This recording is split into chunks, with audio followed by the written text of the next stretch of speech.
All right, all right, all right. We are live. Welcome to Tokyo Crypto Show, episode number 45. Well, we are talking about once again, Bitcoin is over 9,000 US dollars. I am joined by Charlie from cultivatecrypto.com, Tokyo's leading expert in cryptocurrency. And we are going to be talking about that and exchange fees, right? Now, unfortunately, this has just become the commoditization of Bitcoin.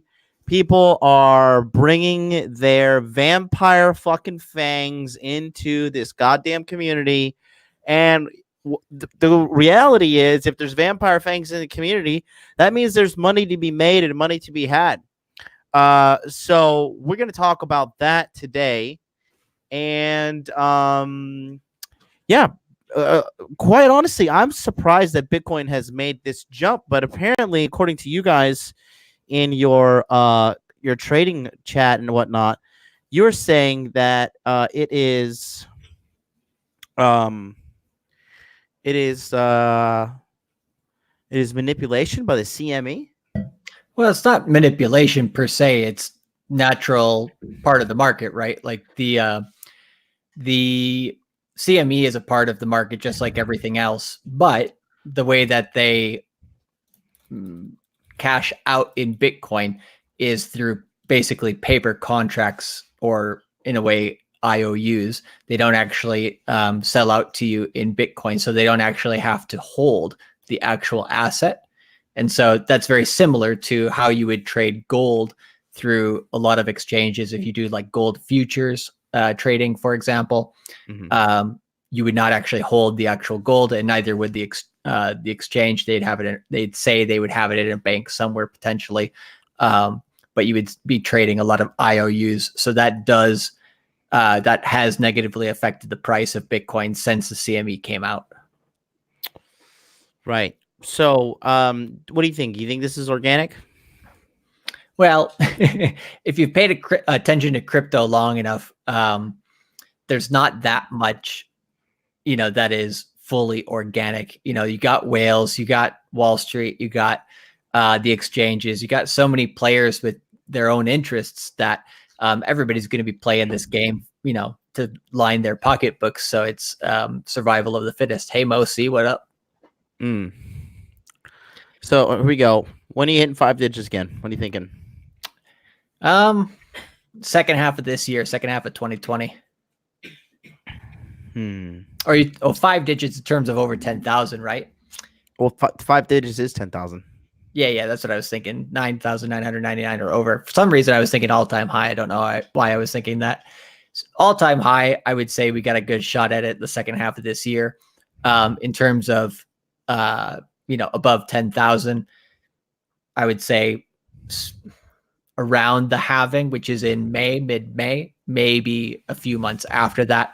If we hit 10,000 before the halving, that would be great, but it's far from guaranteed. Even though we're pretty close right now, to be honest. I mean, yeah, we're like $800 away. Yeah, give or take.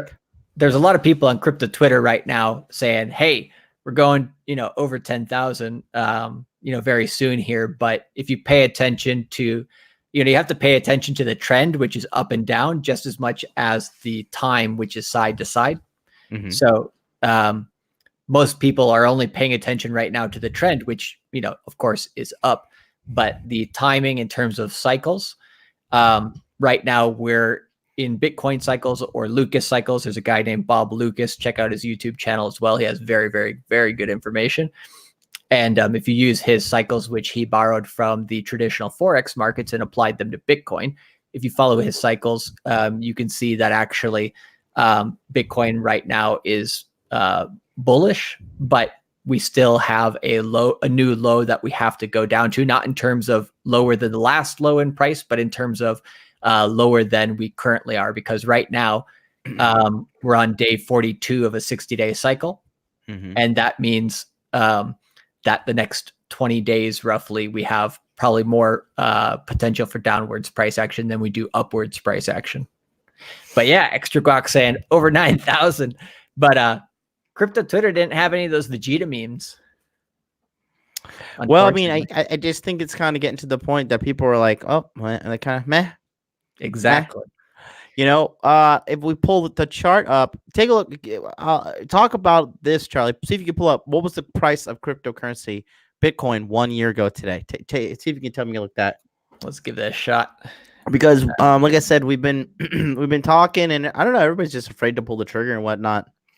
And Oh, yeah. If I roll back to last year, man, we were talking about this a little bit earlier, and to be honest, December, January, and probably February of this year feels very similar to what we had last year. I can share my chart and explain this here if you want.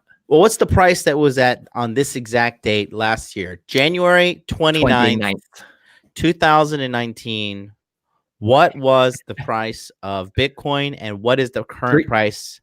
$3,393 on that day. $3,390. So if you last year bought one Bitcoin for $3,390 and you had one today, you'd be up just around $6,000. Not a lot of money. $6,000, not a lot of money, but not bad. Percentage wise, I'm just doing it on my chart here as you're talking. Percentage wise, it's roughly 170 percent up, for the current price compared to that price 1 year ago. So that's better than basically any other asset. I think in the stock market and stuff, you'd be lucky to get 100% increase, which is basically a double in value within that time period. Yeah, guys, be sure to hit that like button. Looks like we're getting swarmed with some haters in there, so please hit the like button. I was gonna get haters. Haters are gonna hate. Just fuck them. Yep, they don't have Bitcoin. They're upset because they have small ding dongs. I don't know what it is, but Jesus Christ, what a fucking headache. Smash that like button. Let's get the ratio up here. Not a bad so. Let's say per se that you were to invest like in just a traditional stock market last year and take $3,000. What's the typical return on a stock market typically? I don't know, one of those. Yeah, I mean, if it was very, very good, Tesla stock, yeah, like Trophy Dolphin or Jacob is saying there, Tesla has been kind of insane this year. So that's kind of a rarity, but you get somewhere between 10 to 100%, is possible in a traditional 100% is fucking, you like really hit the fucking roof. You really hit a home run. I'm giving it a lot of leeway here. That's a double. Because I was talking to some guys like, yeah, I increased my portfolio by 10, 12%. I was like, who gives a shit? Are you serious? Like, that's really, that's the average. So, and then here, what's the 300%, right? If it's 3x, almost 3x's, or no, it did 3x. It did 3x. Yeah. So basically, let's see. If you want to really, I have a percentage calculator, so run it in. Let's run it in. Yeah. So the price from, what was it? 3,390. That's the Donovan Sharp. Oh, really? He does that too? He does the exact same thing when he's searching for stuff. He's like, Funny. No, it's the same percentages I had on my chart, which is 174% increase. From last year. From last year, the price at 3,390 to 9,300. Okay. And a 300% increase is a triple. And that's what we had from the low in December 2018 to the high last June, July. So it did not 3x. It did from the low to the high, but not from the current price from 1 year ago to today. So just right under 3x, because if you timed it times 3, we're at, what are we at right now? 9,300 roughly. Can you link me that calculator in the private chat? I want to see that. Yeah. In the meantime, Scott says, "What's up, crypto boys? I'm still waiting to buy Bitcoin once it goes below 6K. You're gonna be waiting until the day you die, pal. Yeah, I've been waiting a while. You're gonna be waiting until you die. It's not happening. There's never gonna be a 5,000 Bitcoin again. Yeah, there was a nice tweet by CZ the other day. He was saying the people waiting for 5,000. I mean, I know that's obviously different than 6,000, but the people waiting for 5,000 are like the people waiting for 2,000 last year. Bitcoin didn't get under 3K. Fucking hell. Are we really witnessing this fucking technological revolution and nobody's taking action? I mean, we are, but are the rest of these people just not doing it? Here's the worst, well, not worst case situation, but let's say Bitcoin doesn't print a new all-time high, right? Let's just kind of put a little water on the fire here and say like it stays under 20,000, doesn't make a new all-time high. Still, it has a lot of room to run this year. It's definitely going to go over $10,000 again. So, under $10,000 Bitcoin's a steal because it will continue to bounce at least between 10 and 20,000. If for some reason, like Wall Street, does some tricks to try to suppress it under 20,000. But with the halving coming up and with all the history that we've seen, I do agree that we'll see history in the making. And yesterday, one of the memes that I had was somebody hoping that, or glad that Bitcoin hit 1,000. Then the crash from 20,000 to 10,000, they're freaking out. And then the crash down to 100,000 from whatever price up there. They wanted to kill themselves because they didn't get in. Just 10 years from now, we'll look back on this and we'll laugh. It'll be interesting. It is hilarious. Yes, Cody has it pretty bright when he says, Scott, you may be waiting a very long time. I don't know. I don't see it. I don't see it coming, man. I don't see it. We got two people. We got a Blue 06K my ass. Why don't you pull up your chart here and let's get this thing rolling? Yeah. I got to share my screen, right? Yep. My goal is to be holding 50K in BTC by the end of 2020. You can do it. Just accumulate that before the halvening, man. I don't know. Like, do you think we're going to see some big monumental moment behind the halvening? Or is it no, the halvening? Every halvening to this date has been kind of like on the day of the halvening has kind of been crickets. Mm-hmm. So it's the lead up to the halvening, and then basically the lead up of roughly a year to a year and a half before the halving, and then about a year and a half after the halving that we see all the crazy shit. Greg B says, buying Bitcoin 6K each, cash in hand. Hit me up. I love it. Wait, so what did you say? Sorry, I was looking at that. Yeah, it's all good. So basically, I can show it to you on the chart here as well. I know I'm showing the screen. Can you see the chart? Yeah, now I do. Okay. Just people. Who's that? Fucking Christian Bale? This guy says, keep trying to get friends and family to buy BTC. Very few actually do buy. Jesus Christ, Just People, is that you in the goddamn icon? Holy shit. Hit me up with your cycle, G. All right, here we go. That guy's fucking looks like a goddamn superhero. Yeah, I saw that. Is that his actual picture? I have no idea. That'd be awesome if it was. So what you see here in the first bullish cycle of Bitcoin that we have here from 2011 to 2013. Now, this is the price on public exchanges that we can track. The price before 2011, of course, was lower for the first 2 years of Bitcoin, but we don't really have most of that data on exchanges. So most people trading base their information off of 2011 and until now. Mm-hmm. But anyways, the first halving here, you can see this red line, right? The price for about 366 days to the lead up of the halving went up, but just a little bit. Is that over a 6 month period, or what is that? That's like over a year period? It's 371 days. No, but I'm talking. Okay, let's just find on that first half. Show me where January is of that year of the halving. Okay, so the halving this year was November of 2012, January of 2012, and so the halving price on that day was $11. Mm-hmm. And January of 2012, the price was around February was around $5 to $6. So a double. Mm-hmm. So a double leading up for about a year. Of course, if you go from the low, it's a lot more than a double. It's like $2.50 to over $10. Mm-hmm.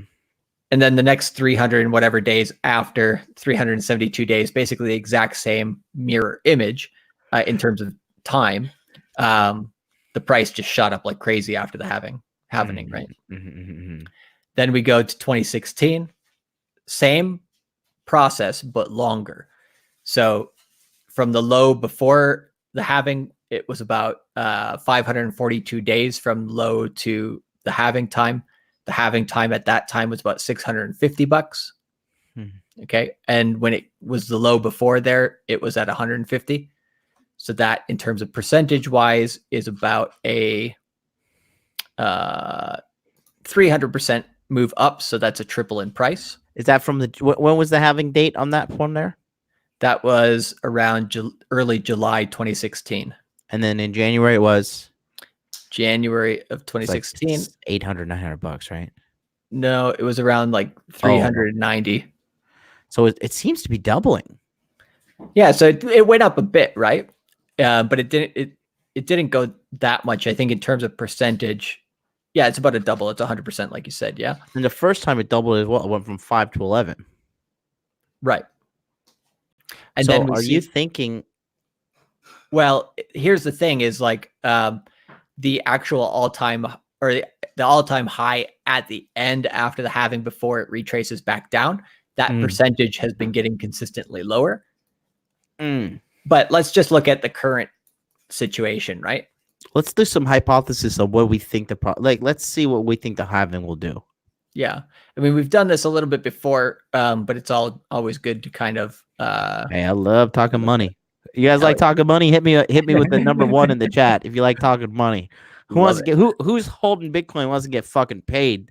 Daddy needs a fucking nice house. So I don't know exactly on this thing where the day bars That's are. Cool. Here they are. Yeah, I just want to put a big old Bitcoin on there. Why not? I like it. Hell yeah. Have you seen the Karate Combat? What the hell is that? So it's this new thing. It's like just a stand-up karate that they just like put these guys in like this kind of like padded kind of not octagon, but like padded floor. And like it has like those wrestling barriers on the right on the outsides as well. Okay. And it's in the middle. There's a huge Bitcoin sign that they're sponsored by. Awesome. That and it's getting pretty popular. I like it. The Litecoin also did that actually for the UFC. Charlie Lee, who runs Litecoin, not the UFC. It was probably another, not UFC. Okay. Yeah, I know there was a Litecoin one on the UFC. It wasn't, like the whole middle of the ring though, but it's pretty badass. Was it Bellator? Maybe Bellator MMA? Okay.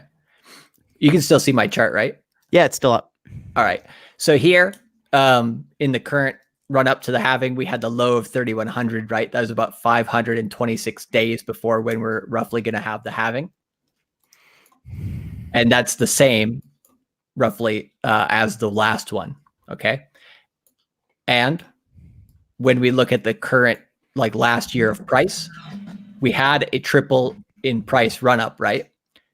But like you said, let's say we just double, right? So if 3,100 double from there, we only need to maintain 6,002 or 400, right?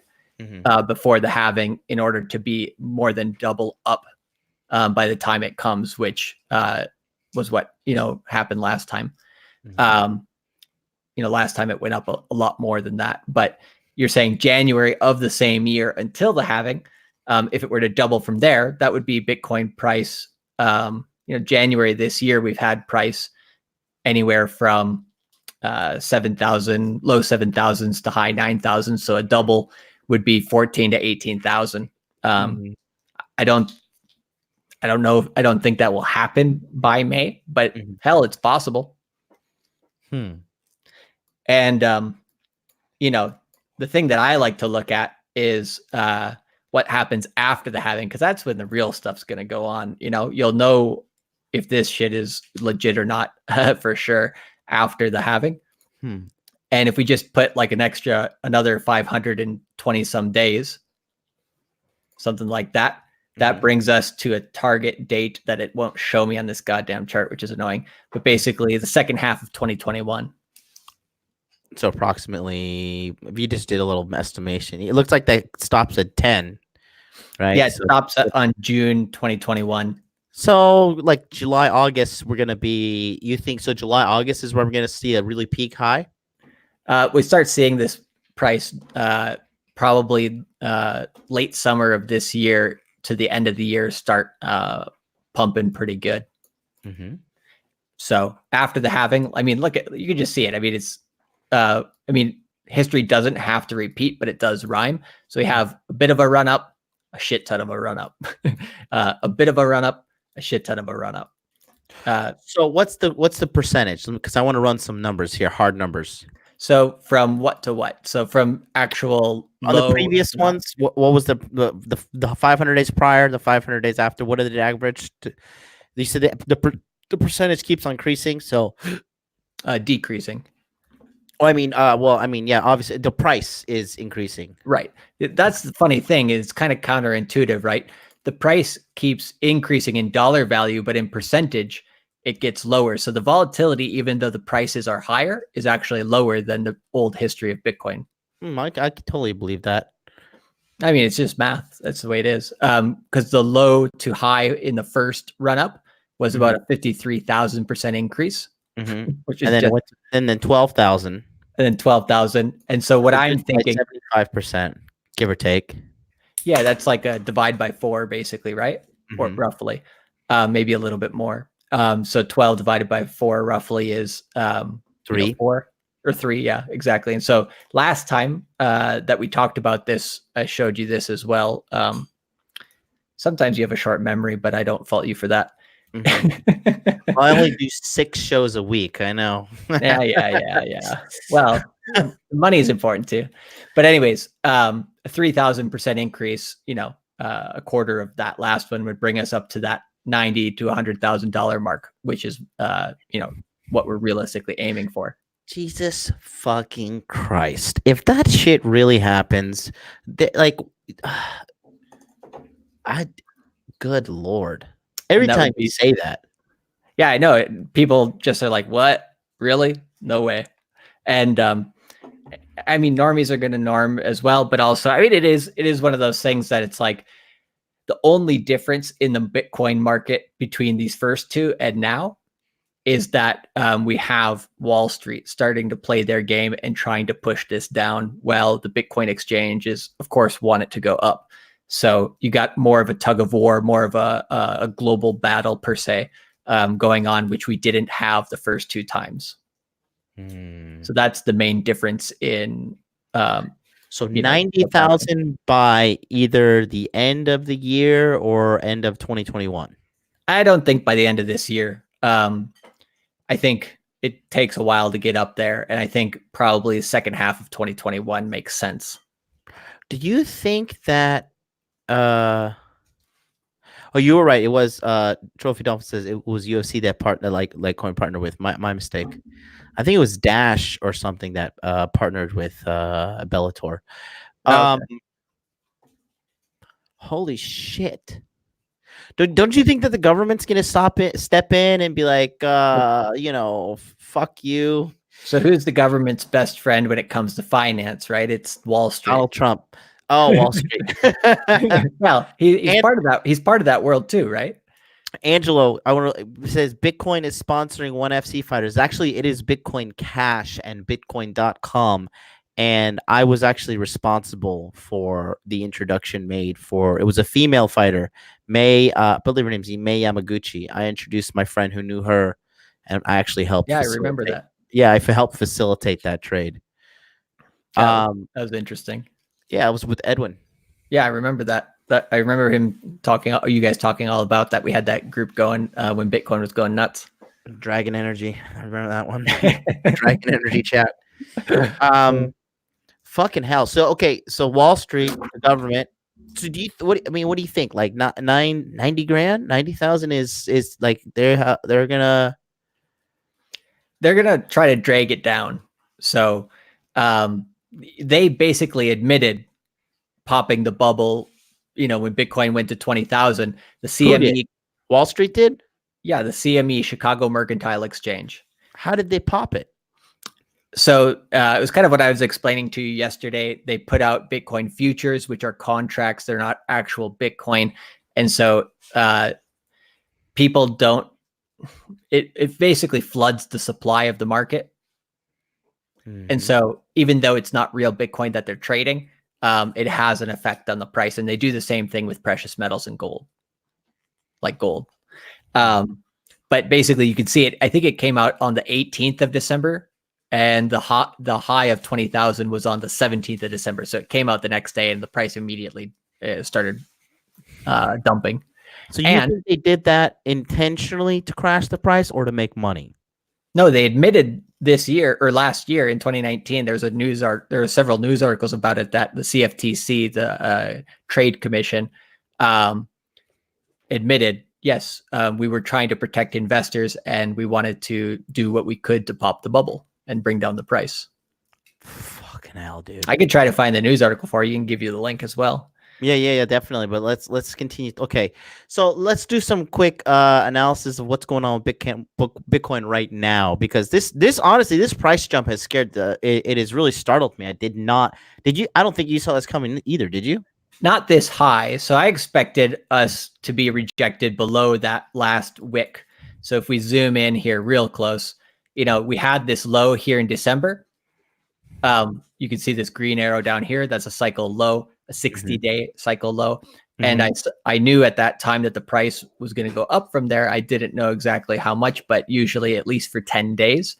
After that, the price goes up, and we got so far 42. So a lot better than any of the previous 6 months. And once we got up towards this area here, once we hit the 200 period moving average, we had this high. I thought this high would stay, which was about 9,185, roughly 9,200. So the last run up over the last 24 hours or last even 18 hours, has been a little bit more than what we expected. So we're going to print a high somewhere soon, probably within the next 1 week.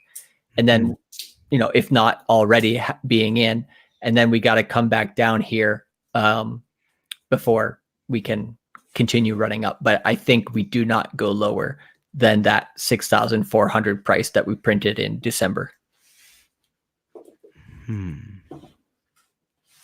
So anyways, when it goes towards, mid 8Ks and lower, that's a good buy. Anything under 10,000 is still a good buy. Unbelievable. Yeah. So your predictions is you're seeing in February is going to be pretty bullish. The price is going to be just retracted. Yeah, the next 20 days is going down, roughly. Going to go down more than up. It could go sideways. What happened last year, right? So thinking about Elliott waves, we have wave 1, and then it looks like we could be finishing the wave 2 now, and then moving into a wave 3. What happened last year, which is slightly different, we capitulated. Everybody was freaking out. We had a waterfall of price going down, and then January, February of last year, we had a bit of a bump in price, and then we had a downtrend and kind of sideways action between $3,000 and $4,000 before breaking out massively. And so I think we don't see the exact same thing, but we see something similar, where we could say actually that this wave 2 is over. We're moving up from here. That is possible. And if that's what's happening now, that would be exactly similar to last year. So get it while you can. Brent says futures expire on Friday. Yes, they do. So we're going to see some volatility around, well, basically now. Yep. So just people, that's actually him. First of all, he said that, which is fucking phenomenal. Awesome. Jesus fucking Christ. I want to sign off and go to the gym right now. Do it. And he says, hopefully we don't go below 8.2K. Dude, I am hoping. I need 7.9K Bitcoin.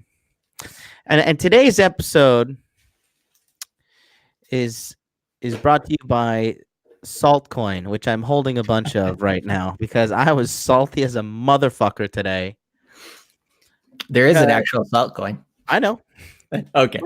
Come on now. Just fucking Saltcoin, Sandcoin. There's all that stuff.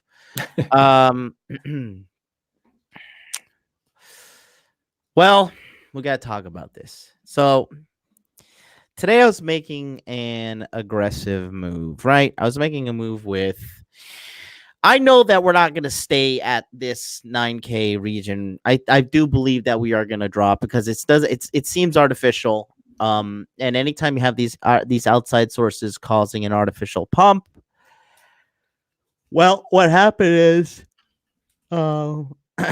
is that I tried through the Bread Wallet app to sell some Bitcoin into True USD, which is a tether, right? Basically, it's like a tether coin, which is stable coin, basically, right? So I tried to sell about 2.17 Bitcoin, give or take. And the Red Wallet app told me that it was going to take it was like just like about $575 in fees to go from Bitcoin to fucking True USD. And all the people in Charlie's cryptocurrency Telegram chat saw me losing my shit all day. This is that shit fucking infuriated me. That's Now, ridiculous. dude, I immediately text the president of Brett Wallet. I was like, "Yo, this is some fucking bullshit." I was like, "What's going on?" He contacted the COO and he says, "Wow, that seems high. We're gonna look into it." Blah blah blah. Whatever. Now, Bread Wallet is really good for a lot of other things. Like, for example, receiving the Bitcoin is like almost instantaneous. Sending your Bitcoin is like sending and or receiving it.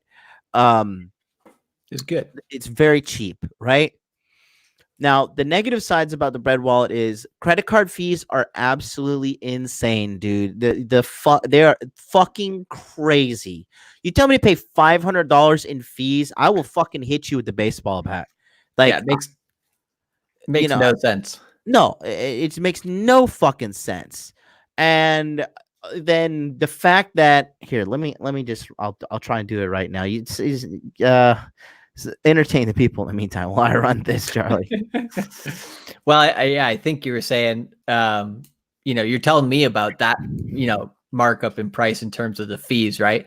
And we talked about, what kind of third parties that Bread Wallet goes through, and actually, the third parties that they go through in no way, shape, or form should have that high of a price. So either they're marking it up or they're doing something that's not how the system is supposed to be working according to the fees that are listed on their websites and shit like that. Right. So check this. So right now, 2.177 Bitcoin is what I was fucking with. $20,285 is what it is, right? Mm-hmm. Now, if you use a Bread Wallet app and you're gonna sell 2.177 Bitcoin, you're gonna get only 19,481, and it's 20,200 of value. So you're paying about $800 fucking dollars in fees. That's ridiculous. I will. Well, just people said the first time he bought Bitcoin on Bread Wallet, he got a 15% fee, basically a $15 fee for $100 worth, which is also pretty ridiculous. So if you were to do it, if you were to trade BTC to basically Tether, it's 19,678. So let me do it. 19,678. So $522 fucking dollar fee just to convert to a stable coin. Is that not pure fucking robbery? Yeah, it's the worst of the worst. I mean, there's no other way to put it. It doesn't make any sense. And that's why I tell people when we were doing the webinar, some people were saying like, how can I buy some Bitcoin? There's various ways, right? You got to do a little bit of shopping around. But in the United States, most of the places that you're going to buy Bitcoin, you have to unfortunately do it with your actual ID and personal information.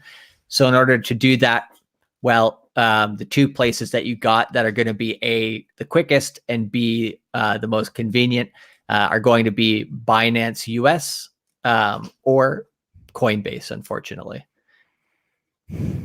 I've had some guys that have done consults with me that have had some Bitcoin ATMs with good low fees, but that's kind of a rarity. A lot of the Bitcoin ATMs in the US average, I think, like an 8% fee, which is still pretty damn high. Coinbase's fees are around like 5-6%. Binance, if you're buying it off a credit card, is like 3.25% or something like that. So, and that's more reasonable, I think. Oh Lord. Brent says, first of all, what are you doing with 20K on a hot wallet? You can get sim swapped and totally fuck. What does that mean? Sim swapped. So swim swap is somebody physically touches your phone, takes out your SIM card, puts in a different one, and then can hijack your phone. It's what happened to Jack Dorsey, the guy who runs Twitter. It happened to him, and his phone and his Twitter got hacked actually that way. Well, I'm not as dumb as Jack Dorsey. Well, if he's running one of the biggest technology companies in the world, I think failing technology companies. Well, it had success before then. It did. But I mean, he's getting into Bitcoin. What's Can't be all that dumb. Well, I don't like him because I fucking hate Twitter. And yeah, he's fair enough. It's a cesspool. He's advocate of censorship too, which I'm totally anti. All those guys are. But I mean, when you're rich like him, he's got so much fuck you money that he's just like, how much Bitcoin did he lose? I don't know if he lost any Bitcoin off of that. Just his Twitter got hacked in terms of what I know, but he's getting into Bitcoin, not personally, but in terms of he has a company called Cash App. Yeah. He also Square. Yeah. He does payment processing and stuff like that. Yeah. I used to use Square a lot. Yeah. He kind of like Mark Zuckerberg with Facebook failing. They have to get off of one boat and go to the next, to continue making a shit ton of money. No, not physical. Someone just really work for Verizon and AT&T. What if I live in Tokyo and I have a show called the Tokyo Crypto Show and I don't use a Verizon and or AT&T line? Then what? Just People says, I use Coinbase. I should switch to Binance. You absolutely should. Coinbase is cancer. Yeah. Binance US. I can show a chart here. Really, really good chart of fee differences when it comes to trading. Yeah, and that's what we're going to talk about today. It's just like understanding fees with cryptocurrency exchanges and just understanding like the best ones. Right. So let's just cut right to the chase. The best one so far is Binance. Yeah. Yeah, it's has both aspects. It's on the lower end and it's convenient. Okay. So usually you have to pay for convenience with ridiculous shit because this industry is, so new still, that, all this stuff is getting worked out. But yeah, if I show you the chart, you can see easily the difference in terms of trading fees. Yeah, let me show it. Alrighty, where is that? Okay, there we go. There we go. So when you're doing exchange fees, when you're trading on these different ones, and this is also true for their other fees, which I can talk about later, but basically Binance, if you're trading on Binance, the highest fee you're going to get is 0.1%. And if you do it on Coinbase, if you trade on Coinbase, you're going to get 0.5%. So 5 times higher. And Bread Wallet, the third party that they use, used to be 0.5%, called Changely. I think that's how you pronounce it. And then now they, I think, have about a 0.25% fee is what it's supposed to be. So whatever you got quoted for, that exchange rate between Bitcoin to dollars or true USD coin just made no sense because it's much, much higher of a percentage than that. But anyways, this is what the percentages are on the high end versus the low end. So KuCoin is also an exchange here that is not overly regulated. It's based out of Singapore. They don't take your personal information, at least not yet. Bittrex in the United States also used to not verify your information, but now they do that. So these exchanges, as different governments go after them, have to find new ways, to do this. And so Binance, the way they did it was they split off. They made Binance US and Binance everywhere else. But anyways, in terms of fees, you can just see there's a huge different range of fees here. And the same thing goes for, let's see here.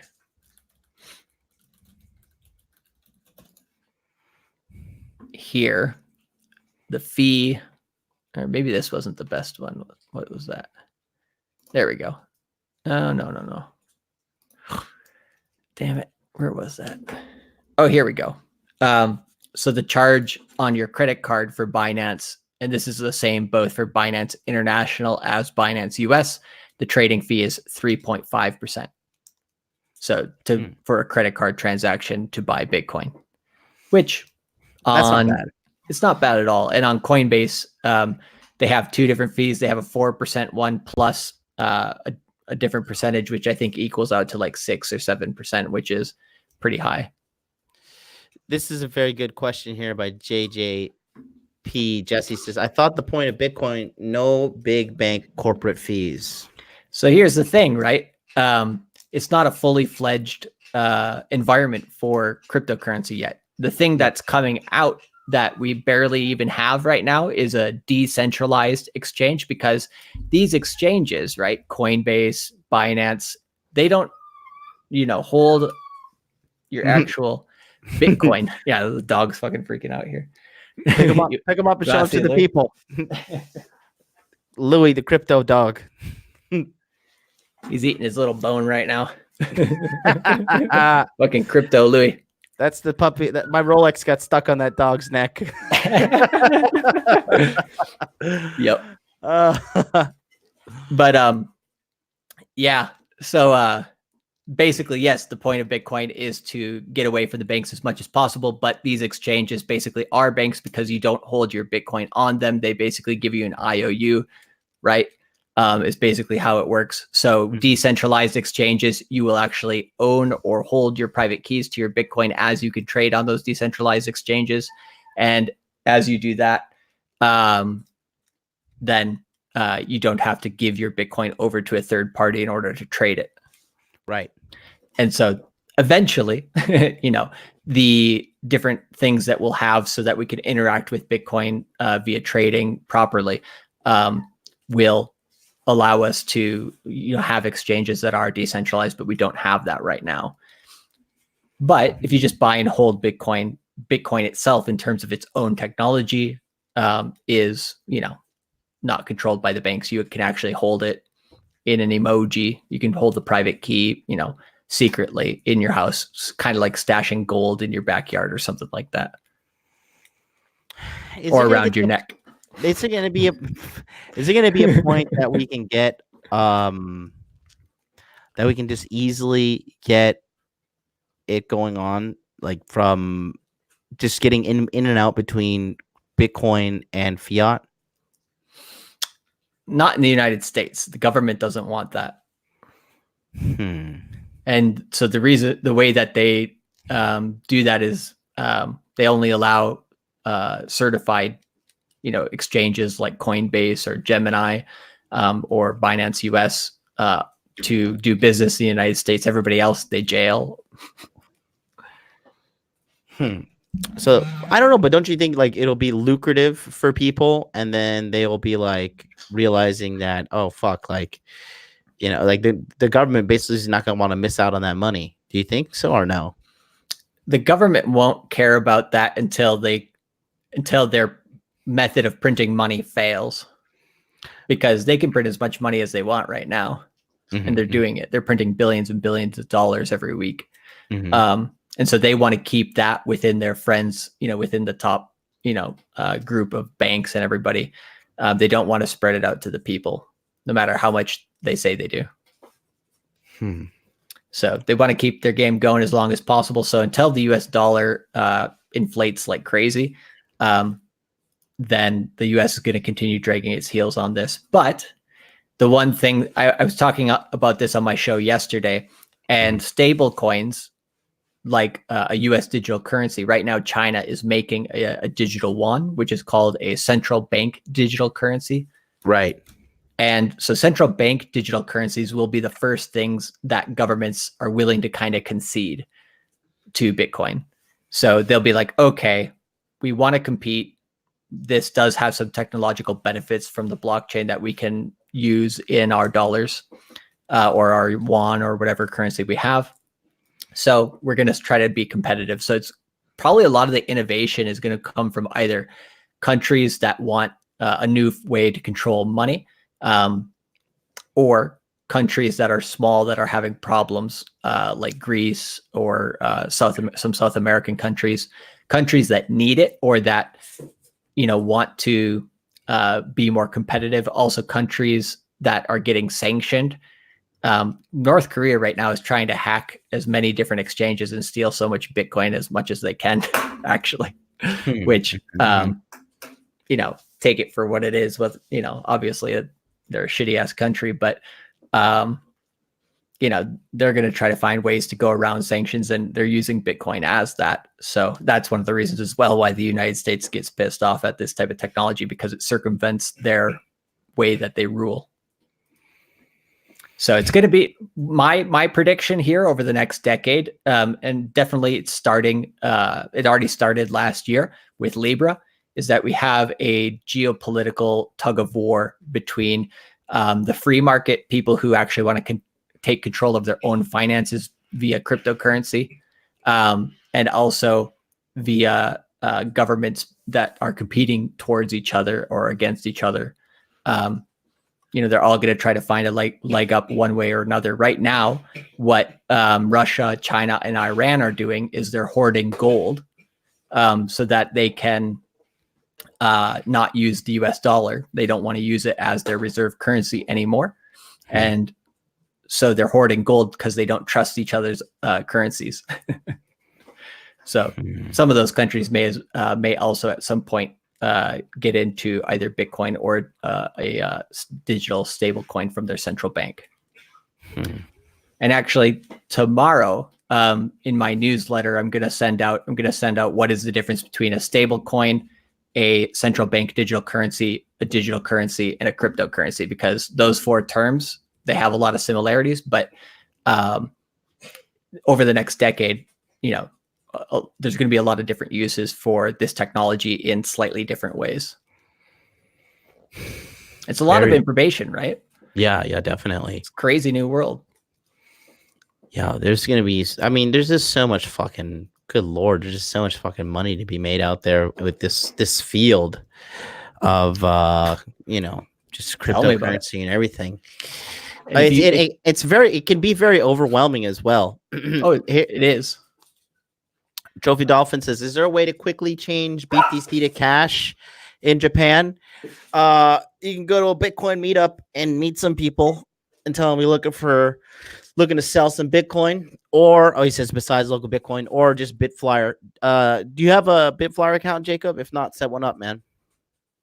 Yeah, Bitflyer takes less than a week to get authorized. Yeah, definitely. And then you can connect it to a bank account too. And Japan, the cool thing about Japan is they actually view it as a actual currency, and so they're a lot more friendly to cryptocurrency here. And you can even spend it around the city in some places, like Big Camera, which is kind of like the Best Buy of Japan, right? We did that actually. Right. Big Camera. There's prostitution. There's titty bars in restaurants, but who gives a fuck about that? Well, nice sushi restaurants never hurts. Well, I'd rather just pay for the $1.50 plate sushi. I went there today. Actually, I went there today. Actually. Oh, really? Yeah, it's a good one, Shinjuku. Nice. So let's talk about some more of these things, more of these fees, more of these exchange fees and whatnot. So I'll show you one other thing here, which is the fee to send a cryptocurrency transaction in either Bitcoin or Bitcoin Cash. And there's actually a pretty funny website where we can watch this. I've shown this on my channel before. Mm-hmm. This was created by our friend Roger Ver. Uh-huh. And So it shows you the kind of analogy of a, cryptocurrency blockchain highway. And this is called the transaction highway. Mm-hmm. And Bitcoin Cash, Oh, should have. Here we go. Okay, go ahead. Oh, can you see it now? Now it's on there. Okay. Okay. So anyways, you got this transaction highway. Bitcoin Cash is supposed to allow for more transactions per second with lower fees, whereas Bitcoin, by his analogy, is a congested 2-lane highway, which, is a good, he's taking a dig, it is what it is. But there is some good data on here, which is in the top right, you can see that the amount of transactions happening in Bitcoin Cash right now at this very moment is only about 50 to 60 of them, whereas transaction in Bitcoin right now is about 14,000. So which one are people using? Mm-hmm. Bitcoin. The amount of time that it takes to send your Bitcoin from like your wallet to an exchange on average for Bitcoin Cash would be about under 10 minutes, maybe instantly, to Bitcoin being about 8 minutes. So either or, not too bad. And the transaction fee for Bitcoin right now, it's been fluctuating today between 19 and 25 cents. So if you're to send your money from, let's say, you want to send it to your buddy, halfway around the world. If you're to use a traditional financial bank, right, and you were to send your money through a wire transfer, it would take over a week, and it would cost probably about at least $40.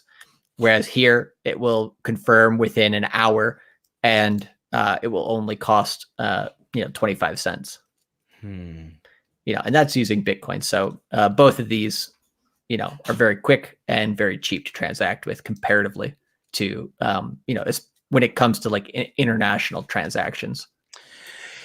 Yeah, and that's more of like a high level man problem, the international transactions and whatnot, for sure. Well, that was the first thing that I, had used for cryptocurrency for, besides just speculation, right? Sending money between America and Japan, is important. So right. Yeah, and I don't want to spend $50 and wait a week every time I do that. Right. It is faster than the traditional system. There are just a little few things that they need to touch up with. A lot, yeah. But I mean, ultimately, if like I said, I think the best thing is you just treat it as a savings account. I think you made a really good point by saying, just treat it as a savings account. Yep. The higher lows are continuing to print. Buy some, hold it, sit on it. Really, the only reason to learn trading is so that when we do get to a crazy bull market, and the price gets exponentially higher or something like that, 100K, if you bought at 6K, you're going to want to know when that's going to come, and you're going to want to, have an idea of that before other people. And so that's where trading comes in. But you're not going to want to trade the majority of your account. You're going to want to, trade maybe 10 or 20% of your account in order to learn how to do that. But, similar to, when you start out with Bitcoin, you want a strategy, right? Where are you going to buy in? What's your goals? What do you want to do with it in the future? If it only goes to 20,000, what's your strategy for that? If it goes up to 100,000, what's your strategy for that? And make sure you have all your, ducks in order of what you're going to do with it. Mm-hmm. As long as you have that, then you're kind of prepared for that. Also, in terms of how to get out or how to bank your profits, you also want to know how to do that. You want to know how to and when to. So, right, and a lot of people don't know how to. Yeah, so we could talk about that a little bit too, right? So, in like Jacob was saying, what's a quick way to get out? Well, there are some times when maybe the exchange you're on might be backed up. I think in early 2018, January 2018, there was like 250,000 people signing up to new Binance accounts per day, which is just nuts. And they were having some breakdowns in their website because they were only like 6 months old or something like that. And so you never know, there could be some congestion. So one way that you can bank your profit, if it gets to a crazy high, is using a stable coin, taking it not off of the exchange or, wherever you're holding it, but putting it on an exchange, transferring it to a stable coin that's stable with the US dollar. You keep it, your value there, and then you figure out, okay, how am I going to get this out of the system, and when am I going to take it out? And in the US, you have to do it through a bank, 100%. I mean, you can do local Bitcoins, but there is OTC trading as well that you can do. That's becoming a little bit popular. Mm-hmm. But usually people who do that are playing with more than $10,000. So depends on who you are. And it's a bit expensive, but then you can take out a little bit easier that way too. Yeah, definitely. I mean, it's just so, I mean, I can understand how somebody says, like, I don't want to get into crypto because it's so overwhelming, because it really can be. But really, the baseline is this: have a way that how to buy your Bitcoin and be prepared to sell it and take the cash as soon as possible whenever you hit your goal. That is the kind of simple Reader's Digest version, if you will, of what needs to be done in regards to, maximizing the potential of financial prosperity with cryptocurrency. And I cryptocurrency, sure, but really, the more ingrained I get with cryptocurrency, the more I'm just like, man, fuck everything else, just buy Bitcoin. Yeah. How are you feeling? Are you accumulating shit coins or anything? I play with them every once in a while. I actually made a little bit of money earlier this month, just randomly working with a shit coin, just kind of testing it out, because with Engine Coin specifically, made like $600. $600. I mean, hey, $600, $600. Yeah, it is what it is. Money's money, right? Mm-hmm. But what I was trying to see was just like, in January, there were some altcoins that were pumping and stuff. And actually, like, people hate on it. Bitcoin SV, Bitcoin Cash, they pumped 300% within 3 weeks. Did you see that coming? Hell no. Nobody saw that coming. Except for probably the, Roger Ver and Craig Wright, but and the people that they're in touch with. But those type of opportunities right now, they're rare, because Bitcoin is really the only thing that people trust now that the price is down.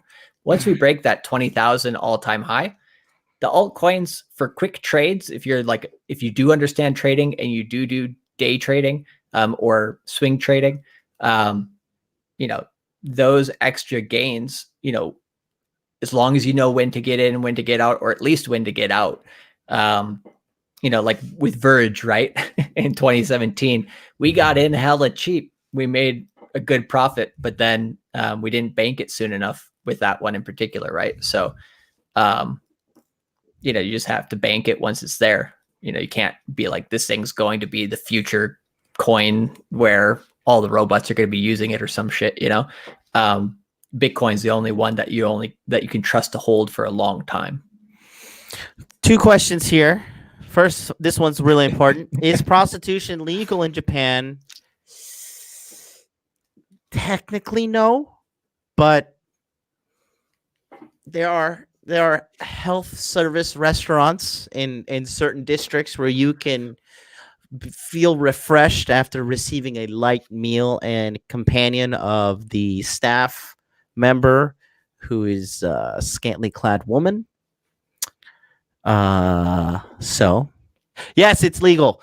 And then Max says, what's the community's confidence of BTC hitting highs of over 20,000 in the next 18 months and 24 months? I'll go first.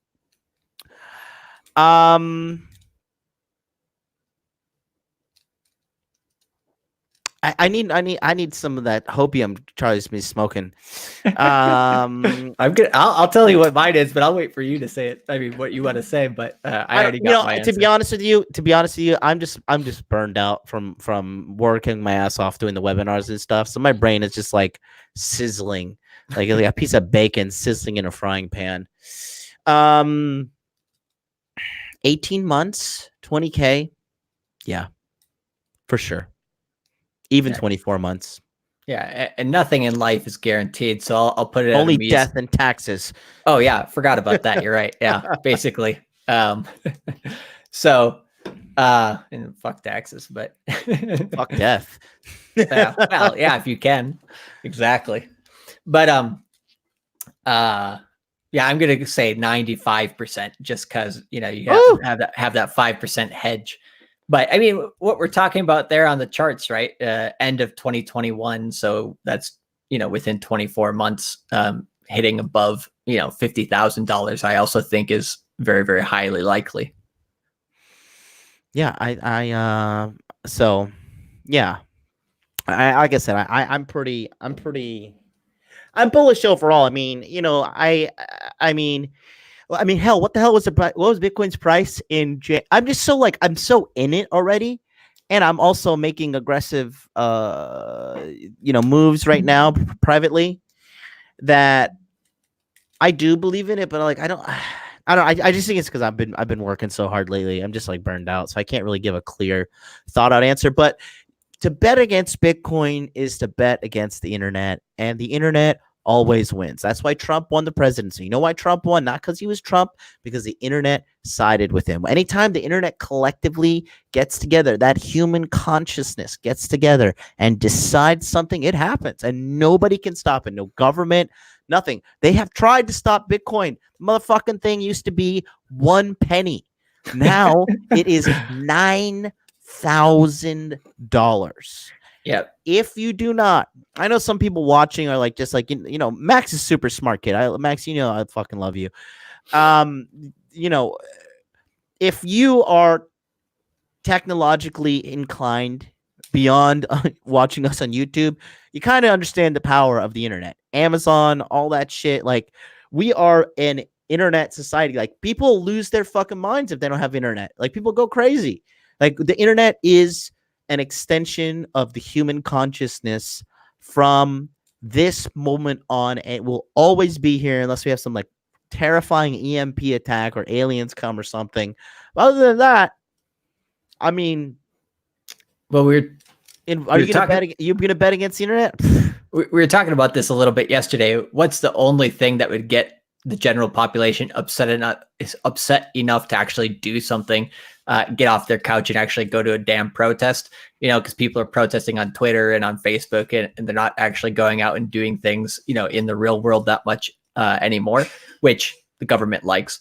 But if the government were to say, hey, we're cutting off your internet, or we're going to try to control your internet, basically people will start getting pissed off and then maybe actually start trying to do something for once, but until then, the internet is a complacency tool, just like TV. If you're just a consumer of it, it keeps you in the couch and, focused on stuff that's basically entertainment. So if you're here on the internet listening to something that actually challenges you, gives you new information, and you're actually trying to learn stuff, which I think is most of the people in the red pill community, that's why I really like this area.